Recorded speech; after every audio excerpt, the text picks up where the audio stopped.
말씀은 요한복음 12장 9절에서 19절 말씀입니다. 요한복음 12장 9절에서 19절. 유대인의 큰 무리가 예수께서 여기 계신 줄을 알고 오니 이는 예수만 위함이 아니요 죽은 자 가운데서 살리신 나사로도 보려 함이러라. 대제사장들이 나사로까지 죽이려고 모의하니 나사로 까닭에 많은 유대인이 가서 예수를 믿음이러라. 그 이튿날에는 명절에 온 큰 무리가 예수께서 예루살렘으로 오신다 함을 듣고 종려나무 가지를 가지고 맞으러 나가 외치되 호산나 찬송하리로다 주의 이름으로 오시느니 곧 이스라엘의 왕이시여 하더라. 예수는 한 어린 나귀를 만나서 타시니 이는 기록된 바 시온 따라 두려워 말라 보라 너의 왕이 나귀 새끼를 타고 오신다 함과 같더라.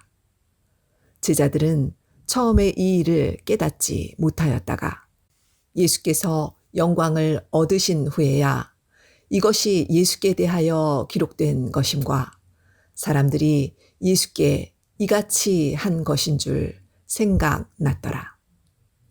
나사로를 무덤에서 불러내어 죽은 자 가운데서 살리실 때에 함께 있던 무리가 증거한지라. 이에 무리가 예수를 맞음은 이 표적 행하심을 들었음이러라. 바리새인들이 서로 말하되 볼지어다 너희 하는 일이 쓸데없다. 보라 온 세상이 저를 좇는도다 하니라. 이는 하나님의 말씀이니라. 아멘. 오늘은 종료주일인데요. 종료주일. 그래서 종료주일과 예루살렘 입성이라는 제목으로 말씀을 상고하고자 원합니다. 종료주일이 뭘까요? 저는 이제 일반적으로 지금까지 종료주일, 종료나무 가지를 예수님께 환영하는 의미로 흔들었다. 그리고 예루살렘에 입성을 하실 때에 종려나무 가지를 흔들었다 해서 종료주일이라고만 알았어요. 저도 신학교 때 그렇게만 배웠었는데 좀 고민이 되었습니다. 종료주일의 의미가 지금 우리에게 어떤 의미로 다가와야 되는 것인가? 종료주일의 본질은 무엇인가라는 고민을 계속하게 되었습니다. 오늘 본 말씀을 보시면 종료주일에 되어진 일들 중에 일부를 좀 말씀하고 있는데 오늘 되어진 그 날짜가 어떻게 되냐면 그 상황이 요한복음 12장 1절에 보시면 6월절 엿새 전에 예수께서 베다니에 이르시니 이곳은 예수께서 죽은 자 가운데서 살리신 나사로에 있는 곳이라 라고 되어 있어요. 그러니까는 6월절 엿새 전에 있었던 일인데 그 6월절 엿새 전 이튿날 12절에 보시면 그 이튿날에 명절에 온 큰 무리가 예수께서 예루살렘으로 오신다함을 듣고 종려나무 가지를 가지고 맞으러 나가 외치되 라고 되어 있습니다. 그러니까 이것은 그 이튿날이니까 어떻게 되는 거예요? 6월절 닷새 전인 거예요. 그렇죠? 6월절 닷새 전이죠. 닷새 전에 있었던 사건입니다. 자, 그런데 보니까 닷새 전에 있던 사건인데 지금 여기에 이제 그 많은 무리들이 모였어요. 많은 무리들이 왜 모였냐면 분명히 나사로가 죽었습니다. 나사로가 죽었는데 나사로가 그 죽었던 나사로 정말 썩어서 문드러서 냄새가 나는 그 나사로를 살리신 사건이 있었어요. 그 사건을 많은 무리들이 보았습니다. 그래서 오늘 9절부터 11절에 보면 유대인의 큰 무리가 예수께서 여기 계신 줄을 알고 여기는 어디예요? 나사로가 있는 베단이겠죠. 그 아까 지금 12절 1절에 되어 있으니까 나사로가 있는 베단입니다. 울고 이제 여기 계신 줄을 알고 오니 이는 예수만 위함이 아니요 죽은 자 가운데서 살리신 나사로도 보려 합니다. 보세요. 예수님을 만나러 오는데 어떤 사건이 중심이 됐어요? 나사로를 살리신 사건이 중심이 되었습니다. 그래서 그 예수님만 볼 뿐만 아니라 누굴 보려고 한 거예요? 나사로를 보려고 한 거예요. 그래서 10절에 보면 대제사장들이 나사로까지 죽이려고 모의를 하기 시작했습니다. 그 전엔 나사로는 죽일 대상이 아니었는데 원래 예수님을 잡아 죽이려고 했어요. 왜? 예수님이 가는 곳곳마다 많은 무리들을 모였습니다. 많은 기사 이적이 일어났어요. 그런데 대제사장들, 종교 지도자들 입장에서는 그 성도들이 자기한테 회당에 모이지 않고 어디로 모이는 거예요? 예수님께로 모이잖아요. 그러면 헌금이 나와야 안 나와요? 안 나오죠. 그러면 대제사장들이 어떻게 할까요? 우리가 뭔가 잘못 짚었구나 회개하고 예수님 앞에 무릎 꿇고 나갔나요? 오히려 예수님은 어떻게 했어요? 죽이려고 모의를 했습니다. 종교 그 지도자들, 대제사장들, 서기관들, 바리새인들, 그 모든 종교 지도자들이 모여서 예수님을 죽이려고 모의했는데 11절에 보니까 나사로 가닥에 많은 유대인이 가서 예수를 믿음이러라. 이제 보세요. 예수를 잡아 죽이려고 했습니다. 근데 나사로까지 살리신 사건이 일어나면서 많은 유대인들이 더 생겨난 거예요. 그래서 누굴 죽여야 돼? 나사로까지 죽이려고 한 거예요. 그런 맥락에서 지금 예루살렘 입성 사건과 종료주일이 시작되어지는 겁니다. 12절에 그 이튿날에는 명절에라고 되어 있는데 그 명절이 뭐예요? 그 명절이 뭐예요? 여기 명절은 요한복음 12장 1절에 뭐라고 되어 있어요? 6월절 엿새 전이니까 이 명절은 6월절입니다. 유대인의 가장 큰 절기 중에 하나인 6월절인데 6월절에 예루살렘의 모든 유대인들이 다 모일 수밖에 없는 상황이고 이때 큰 무리가 예루살렘에 모였습니다. 누굴 보기 위해서? 일단 뭐였냐면 어차피 6월절 절기를 지키기 위해서는 예루살렘 성에 다 모여야 돼요. 그런데 그 이번에 예루살렘에 모인 그 첫 번째 목적은 예수님을 보기 위해서였어요. 그리고 누구까지? 나사로까지 보기 위함입니다. 자, 그럼 얼마나 모였을까요? 큰 무리잖아요. 몇 명쯤 모였을까요? 300만 가까운 270만 가량이 모였을 거라고 추정합니다. 요세푸스 역사가라던가 많은 역사가들이 최소한 270만이라고 합니다. 270만 명이 예루살렘 성에 모였습니다. 보세요. 원래는 갈릴리 나사렛 지방을 중심으로 예수님께서 기사 이적을 벌였을 때는 기본적으로 따르는 무리가 몇 명이었을까요? 기본적으로 2, 3만은 기본이에요. 왜냐하면 그때 숫자를 셀 때 여자와 아이들은 다 빼요. 장정들만 수를 세잖아요. 그렇죠? 근데 기본적으로 3, 4명 이상의 3, 4명 또 5명 이상의 그 배수를 곱해야 되거든요. 그렇잖아요? 그러면 오병 이어 했을 때 몇 명이 5,000명? 그러면은 거기다 한 4, 5배를 하면 몇 명쯤 돼요? 최소한 2만에서 3만 명. 2, 3만 명이 기본적으로 모였어요. 근데 예수님께서 나사로까지 살리신 그 소문이 다 퍼져나갔습니다. 다 퍼져나가서 마침 6월절에 270만 이상이 모였습니다. 모여서 뭘 했어요? 예루살렘으로 입성하신 예수님을 향해서 종려나무 가지를 들고 환영을 합니다. 종려나무를 일반적으로 볼 때 우리가 생각할 때 뭘까 생각을 하는데 야자나무를 보시면 돼요. 야자나무. 원래 종려나무는 이런 야자 열매뿐만 아니라 대추야자라는 거 있죠. 더 정확히는 대추야자라고 있습니다. 대추야자라는 그러한 열매를 맺는 나무예요. 그런데 잎이 어떻게 돼 있어요? 잎이 요런 것처럼 손바닥 모양 있잖아요. 손 모양이 돼가지고 영어로는 palm-tree라고 해요. palm-tree.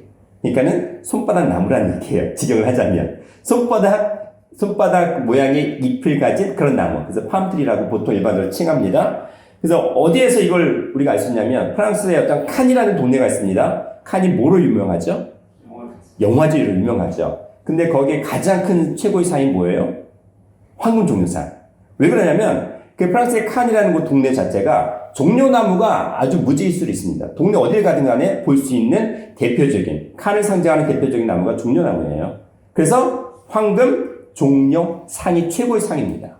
최고의 상이에요. 그래서 그 황금 종려상의 혹시 그 기사를 보신 분들이 보면 그 상을 받는 사람들이 뭘로 종려나무 잎이 되어진 그런 패를 받습니다. 그래서 저는 이것을 생각한 분이 저는 성경을 믿는 분 아니면 혹시 예수님을 믿는 분 아닐까 싶은 생각을 하기도 합니다. 어찌됐든 간에 뭐예요? 종려나무는 결국 뭘 상징한다고요? 손바닥이에요. 자, 원래 종려나무는요, 거기에 최소한 70kg에서 140kg의 한 나무에 140kg의 대추야자가 열립니다. 대추야자. 대추야자를 보시면 되게 커요. 우리가 생각하는 한국의 야자보다 최소한 3-4배 더 큰 것 같아요. 당도가 일반적으로 우리가 단 사과 있잖아요. 달콤한 사과의 5배 이상의 당도를 가지고 있는 게 대추야자입니다. 특히 사막지대에서는 이 대추야자가 반건조해서 식량으로 사용이 되기도 하고, 만약에 사막에서 아무것도 먹을 것이 다 떨어져서 먹을 것이 없을 때 그걸 발견하면 그 생명을 살릴 수 있는 그런 나무이기 때문에 생명나무라고 불릴 정도로 되게 유익한 나무입니다. 그래서 나무 하나에 140kg 이상의 열매가 맺을 정도로 그렇게 엄청 커요. 그리고 종려나무가 15m까지 자랍니다. 15m. 우리가 여기서 볼 수 있는 종려나무, 야자수보다 좀 달라요. 더 커요. 근데 중요한 건 그 종려나무 가지들을 생각을 해보세요. 종려나무 가지를 270만 명 되는 사람들이 다 꺾어서 예수님을 환영하려고 모여들었습니다. 모여들었어요. 근데 예수님 뭘 타고 오셨어요? 낙이, 어미도 아니고 낙이 새끼를 타고 오시는 거예요. 보세요. 낙이 새끼를 큰 장정이 타고 옵니다. 어떻게 되겠어요? 뒤뚱뒤뚱 하면서 이게 무슨 정말 개선장군, 정말 전쟁에서 승리한 사람이 들어왔을 때 막 환영하는 그런 인파, 그런 모습이겠어요? 생각을 해보세요. 낙이 새끼를 예수님께서 타고 오십니다. 그 낙이 어미와 새끼가 있었는데 같이 데리고 왔어요. 근데 새끼만을 타고 들어오시는 거예요. 우리가 장정이 말 장난감 있잖아요. 꼬마들이 타는, 애기들이 타는 말 장난감 있죠. 그걸 타고 온다고 생각을 한번 해보세요. 상상을 해보세요. 이게 어떻게 보일까요? 우스갯소리가 이게 완전히 뭐라고 해야 되겠어요? 예수님을 무슨 저거 완전히 어떤 걸 생각하겠냐고요. 이스라엘 백성 유대인들은 나사로를 살리신 그 메시아 구세주를 기대를 했습니다.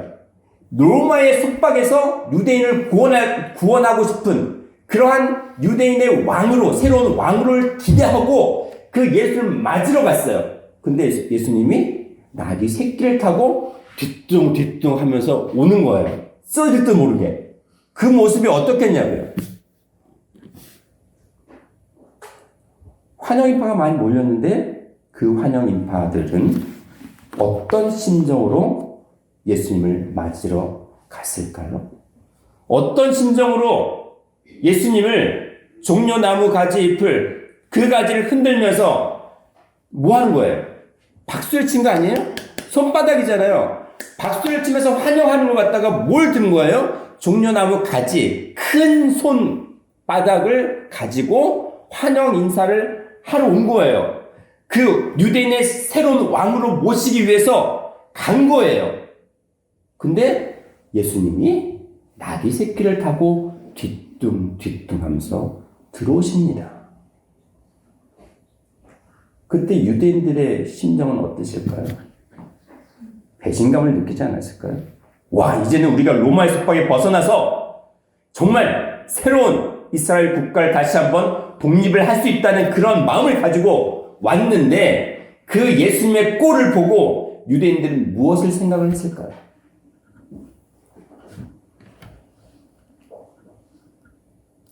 시편 47편 1절 2절 이런 말씀이 있습니다. 너희 만민들아 손바닥을 치고 즐거운 소리로 하나님께 외칠지어다. 지존하신 여호와는 어미하시고 온 땅에 큰 임군이 되심이로다. 뭘 쳐요? 모든 만민들이? 손바닥을 치고.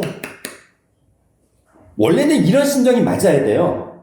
우리가 예루살렘 성에 입성하시는 예수님의 모습을 보고 겉모습을 보는 게 아니라 그것이 스가랴 9장 9절에 예언하셨던 예수님이시구나. 우리의 만군의 왕이시고 만군의 주가 되시는 그분이라는 것을 온전히 깨닫는 그러한 상징으로 믿음의 눈으로 볼 수 있었다면 우리는 뭘 쳐야 돼요? 진짜 모든 만민이 손바닥을 치고 예수님을 환영을 했어야 되는 그런 말씀이십니다. 이사야 55장 12절에 너희는 기쁨으로 나아가며 평안히 인도함을 받을 것이요 산들과 작은 산들이 너희 앞에서 노래를 발하고 들의 모든 나무가 손바닥을 칠 것이며. 누가 손바닥을 칩니까? 들의 모든 나무들이요. 나무는 사람을 상징한다고 말씀을 드렸었습니다.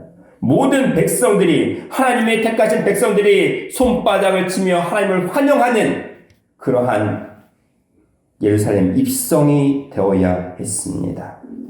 그러나 지금 이 장면, 오늘 우리가 했던 본문 요한복음 12장에서는 그러한 입성이 아니었습니다.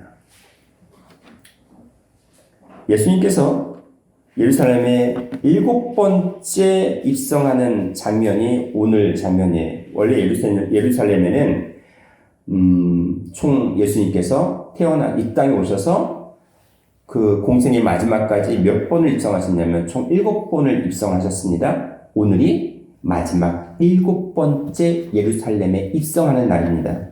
첫 번째는 예수님께서 이 땅에 태어나신 지 8일 만에 모세의 율법대로 할례를 받기 위해서 예루살렘에 입성하십니다. 누가복음 2장 22절에 나와 있어요. 두 번째는 12살 때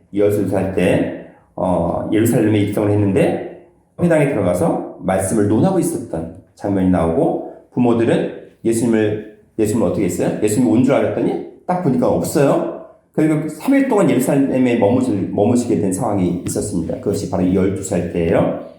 그것이 누가복음 2장 41절에서 49절에 나와 있습니다. 세 번째는 6월절에 입성을 하셨는데 요한복음 2장이죠. 요한복음 2장 13절에서 16절에 나오는데, 이때는 공생애를 맞이해서 첫 번째 예루살렘에 입성한 때입니다. 그때 공생애를 맞아 첫 번째 입성한 때에는 성전 청결 의식을 행하셨습니다. 성전 안에서 온갖 장사하는 모든 무리를 다 뒤에 엎으시고 성전을 청결케 하시는 역사가 일어났던 것입니다. 그것이 세 번째입니다. 네 번째는 두 번째 6월절을 맞이해서 입성을 하셨는데 요한복음 5장 1절에서 15절에 해당하는 말씀이죠. 이때 38년 된 병자를 고치시는 사건이 일어났습니다. 그것이 바로 네 번째예요. 다섯 번째는 6월절이 아니라 초막절 때예요. 장막절이라고 하죠. 장막절 때에 입성을 하셨는데, 그때 요한복음 7장 2절에서 14절에 해당하는 말씀이고요. 이스라엘 백성뿐만 아니라 예수님의 형제들조차도 예수님을 믿지 못했어요. 그래서 그 장막절 중간에 몰래 살짝 들어갔다 나오셨습니다. 몰래 살짝 들어갔다 오셨어요. 그게 다섯 번째예요. 여섯 번째는 겨울에 해당하는 수전절입니다. 수전절에 예루살렘에 입성하셨는데 요한복음 10장 22절에 나타나 있습니다. 오늘이 요한복음 12장에 나타나는 예루살렘 입성은 몇 번째? 7번째입니다. 마지막 입성입니다. 왜 예루살렘은 예수님을 7번 방문하게 했을까요? 반대로 예수님께서 왜 예루살렘 성에 7번을 방문하셨을까요? 입성하셨을까요? 7번째 마지막 방문을 하시고 십자가에 달리셔서 몇 마디를 남기셨습니까? 7말씀을 남기셨어요. 자, 그러면 7번 방문하신 것도 무슨 특별한 의미가 있을 거라 생각이 듭니다. 우리가 생각을 해볼 때에 예루살렘에 입성을 하십니다. 자, 예루살렘은 여러 가지 의미가 해석하는 분들이 약간 차이가 있는데, 원래 예루살렘은요, 첫 번째 살렘이라는 말이 들어가 있어요. 살렘은 샬롬, 평강이라는 뜻이에요. 그리고 예루는 이르라는 말에 그 모음이 바뀌어서 발음되는 이르라는 말입니다. 이르는 성읍이에요. 성읍, 집, 성읍, 그리고 어떤 교회 의미로도 볼 수가 있습니다. 그래서 뭐예요? 평강의 성읍이라는 뜻을 가지고 있는 게 예루살렘입니다. 생각을 한번 해볼게요. 예루살렘의 주인은 누구일까요? 자, 평강의 성읍의 주인은 누구일까요? 예, 예수님, 하나님이세요. 이사야 9장 6절 말씀에 한 아기를 우리에게 주셨는데 그는 한 아들이었고 기묘자의 모사로 그리고 전능하신 하나님이고 영존하시는 영원히 존재하시는 아버지신데 그분은 마지막에 평강의 왕으로서 그 사역을 감당하실 거라고 하셨습니다. 그러면 예수님께서 예루살렘에 입성하시는 이유는 뭐예요? 그럼 누가 이 예루살렘의 주인공이라는 걸 말씀하시려고 하는 거죠? 바로 당신이 예루살렘의 주인공이라는 것을 말씀하시는 겁니다. 평강의 왕으로 오신 영존하시는 아버지가 이 땅에 오셔서 변화의 말씀, 영생의 말씀을 주시고자 너희 성읍에 오셨다는 걸, 그래서 너희 마음 심령 가운데, 너희 마음 성정 가운데 들어가기를 바라신다는 그러한 것을 계속 나타내시고자 하는 게 아니겠습니까? 근데 예수님께서 예루살렘에 입성하실 때마다 아무도 그분을 알아주지 않았습니다. 오히려 그 예수님을 결과적으로 십자가에 못 박아 죽이는 결과를 가져오게 된 것입니다. 예수님께서 270만이 넘는 유대인들이 뭘 들었다고요? 종려나무 가지를 들고 호산나 다윗의 자손이요 라는 외칩니다. 호산나가 뭐예요? 호산나는 뭐냐면 호시아 나라는 말의 줄임말이에요. 호시아는 구원하여 주옵소서. 호시아는 구원하여 주옵소서. 나는 지금 우리를 구원하여 달라는 말씀이에요. 그러면 예수님을 뭘로 본 거예요? 구원자로 봤는데 어떤 구원자로 봤을까요? 정치적인 왕으로서의 구원자를 본 겁니다. 이스라엘 백성을 로마의 압박 속에서 구원해 달라는 그런 정치적인 관점에서 그 호산나를 외쳤습니다. 근데 이것을 예수님께서는 어떻게 보셨습니까? 시편 118편 25절에 여호와여 구하옵나니 이제 구원하옵소서, 지금 구원하옵소서, 그 말씀 시편 118편 25절의 말씀을 이스라엘 백성이 계속 외친 거예요. 찬양하면서 외친 겁니다. 그걸 호산나 계속 외치면서 하나님을 찬양한 개념이 아니라 이스라엘 백성은 정치적인 왕으로 예수님을 환영했습니다. 마태복음 21장 9절 15절 그리고 마가복음 11장 9절 10절에 그대로 드러나 있는 말씀입니다. 호산나.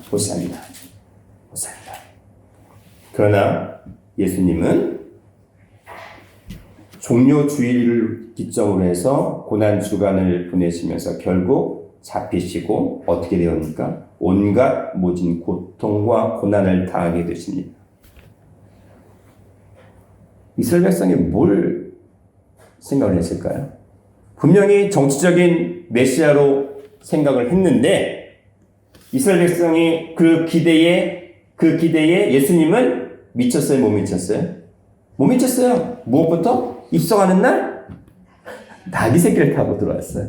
그때부터 유대인들이 보는 관점이 틀어지기 시작합니다. 결국에는 어떻게 됐어요? 일주일도 안 돼서 예수님께서 십자가에 달리시는 결과까지 보게 되는데 그 과정에 호산나라고 외쳤던 유대인들이 어떤 짓을 벌였냐면 예수님을 못 박아 죽이라고 외치는 그런 결과를 가져옵니다.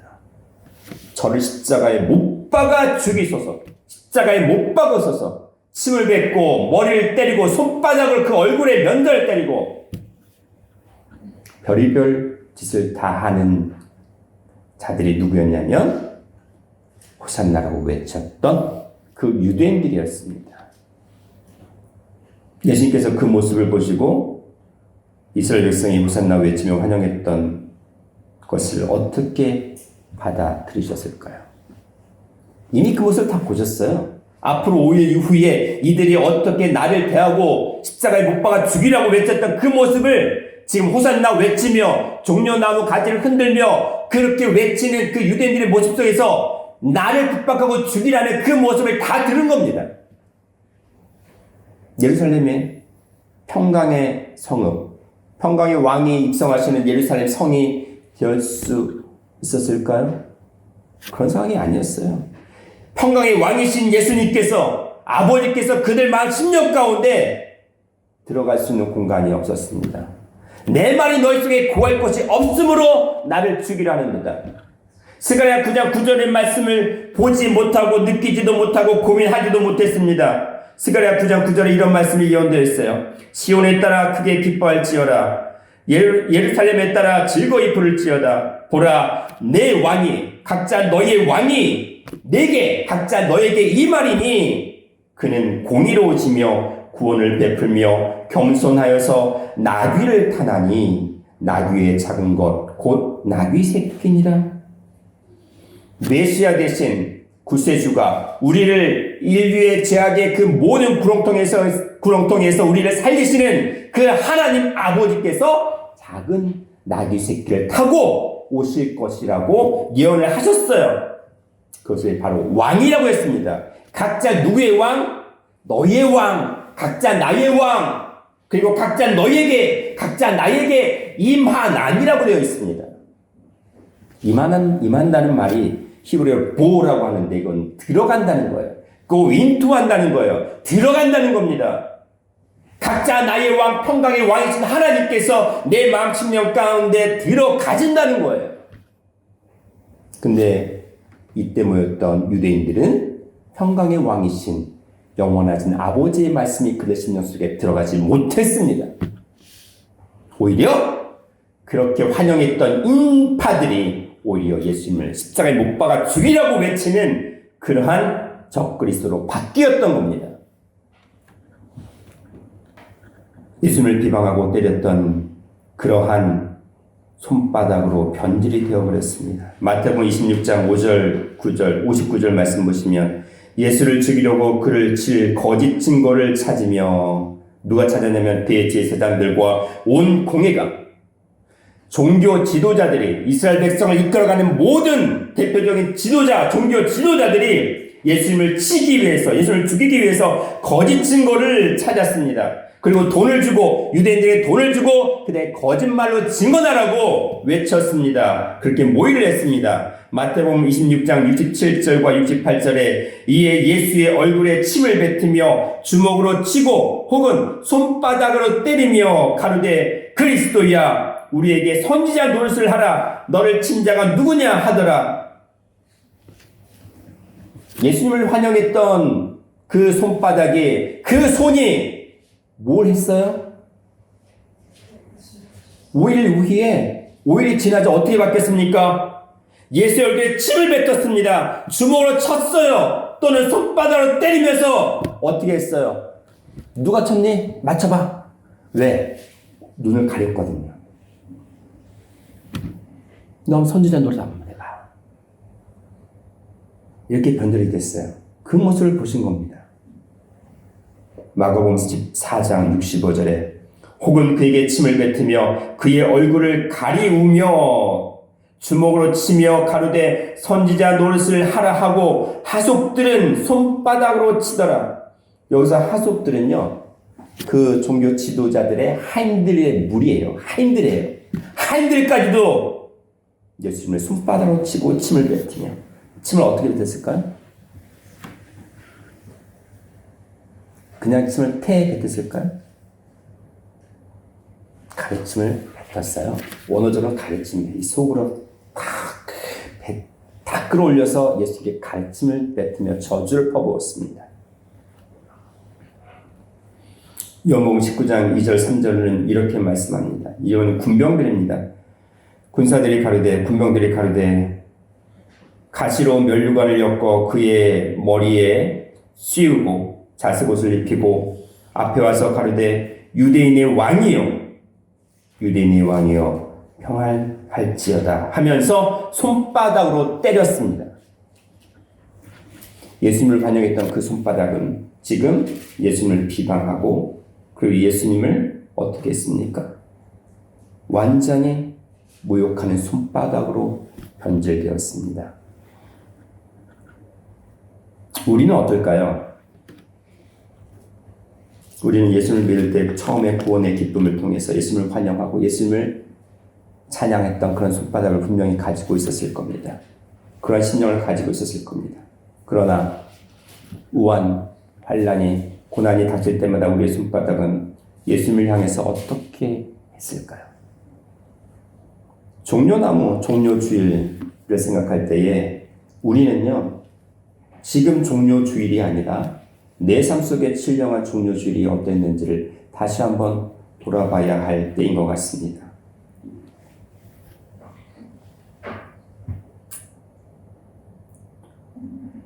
예수님께서 호산나 호산나 하셨던 이스라엘 백성을 향해서 어떠한 심정을 가지고 있는지 우리는 다시 한번 고민을 해봐야 될 것 같습니다. 예수님께서요, 평강의 왕으로 오신 분이기 때문에 계속 어떤 말씀을 하셨을까요? 예루살렘에 입성할 때마다 어떠한 심정을 가지고 있었을까요? 내가 평강의 왕이야. 이 예루살렘, 정말 평강의 성읍이라고 하는 이곳에, 그리고 너희들이 기거하는 곳에, 너희들이 계절마다, 그리고 어떤 주기마다, 행사 때마다 모이는 이곳의 주인이 바로 누구야? 나야. 라는 심정을 알리시고자 하는 심정을 계속 말씀하셨습니다. 그러나 이스라엘 백성은 믿지 못하고 영접하지 못해서 결국 어떻게 하셨을까요?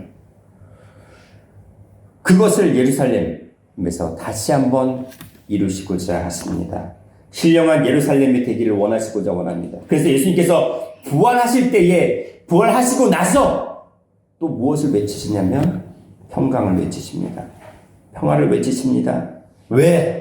7번이나 공생애 동안에 이 땅에 오셔서 7번이나 예루살렘 입성을 했지만 아무도 예수님을 평강의 왕으로 맞아주지 못했기 때문에 다시 한번 부활하신 다음에 또 그 신령한 예루살렘 입성을 시도하십니다.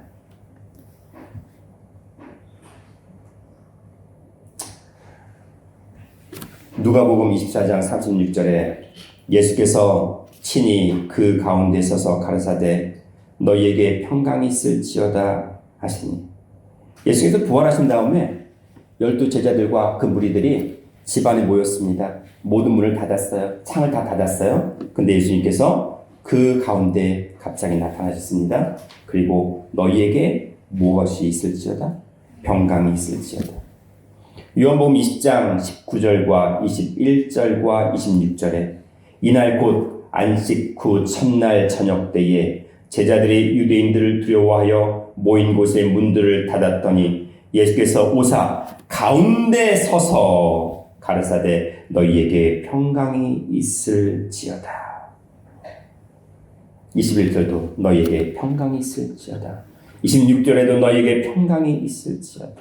왜 계속 평강이 있을지어다라고 왜 강조하셨습니까? 너희가 너희 심령 가운데, 그냥 지리적인 위치적인 가운데가 아니라 너희 가운데 평강이 있을지어다. 너희가 평강의 왕이신 아버지의 말씀을 삼가 듣고 그 말씀으로 너희가 신령한 평강의 성읍 예루살렘이 되라는 말씀이십니다. 신령한 아버지의 성전이 되라는 말씀이세요. 너희가 진정한 평강을 누리라는 말씀이세요. 그 평강, 평화가 무엇입니까? 죽음이 없는 그 평안을 얘기하고 있어요. 이 땅에서 죽음에서 벗어나는 신령한 구세주의 말씀의 메시지를 다시 한번 우리에게 던져주고 계십니다. 평강이 있을지어다. 평강이 있을지어다.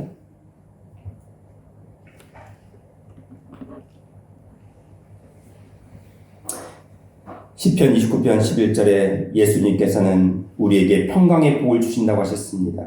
시편 122편 8절에 너희 가운데 평강이 있을지어다. 시편 125편 5절과 시편 128편 6절과 예레미야 6장 16절에도 너희에게 평강이 있을지어다. 너희에게 평강이 있을지어다. 이미 구약 때 이미 예언하셨던 말씀입니다. 히브리서 7장 1절과 3절 말씀에 신령한 멜기세덱 지극히 높으신 하나님의 제사장, 그분이 우리에게 나타나실 텐데 그분은 의의 왕이요 살렘의 왕, 즉 평강의 왕이라고 했습니다. 그분은 아비도 없고 어미도 없고 없고 족보도 없으며 시작한 날도 없고 생명의 끝도 없어 라고 말씀하십니다.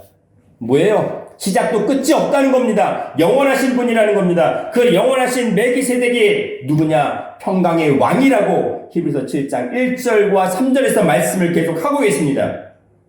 그러면 우리에게 마지막 주시는 평강 예루살렘은 어떤 모습으로 우리가 결론을 맺어야 될까요?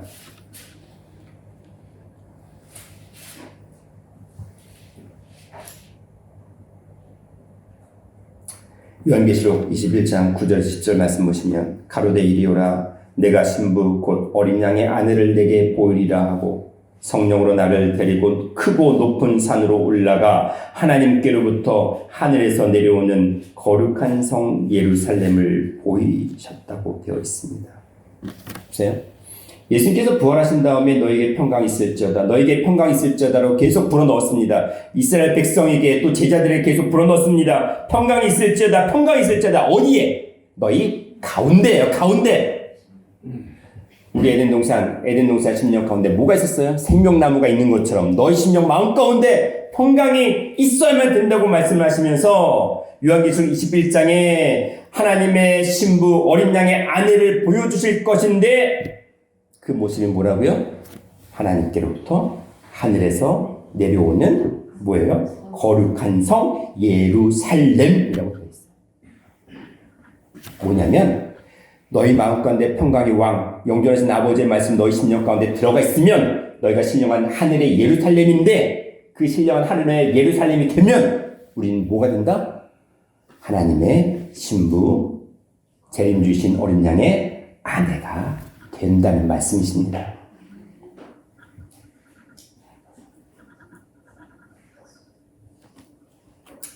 이제 우리는 만왕의 왕이시고 만군의 주 되시는 디모데전서 6장 15절과 요한계시록 17장 14절 그리고 19장 16절에 만왕의 왕이신 평강의 왕, 그 평강의 왕이 너희 왕이라고 되어 있어요. 너의 왕이 내게 임한다고 스가랴 9장 9절에 예언되어 있어요. 내 왕, 각자 나의 왕이 평강의 왕이 너희 안에 임한다는 게 들어간다고 표현은 들어가는 거예요. 들어가면 말씀이 너희 속에 들어가면 평강의 왕이신 영존하신 아버지의 말씀 너희 속에 들어가면 신령한 하늘의 예루살렘 성이 되었는데 그것이 바로 어린 양이신 재림주의 신부가 되고 아내가 되어준다는 결론의 말씀을 우리에게 선포하고 계십니다. 그래서 이렇게 되기 위해서는 우리가 어떤 종려나무를 흔들어야 됩니까? 요한계시록 7장 9절에서 10절 말씀에 이 일 후에 내가 보니 각 나라와 족속과 백성과 방언에서 아무라도 능히 셀 수 없는 큰 무리가 흰 옷을 입고 손에 종려 가지를 들고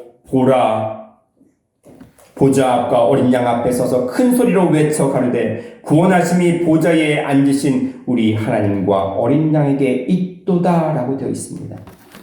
셀 수 없는 큰 무리들이 흰옷을 입은 큰 무리들이 마지막 때에 종려 가지를 들고 서 있습니다.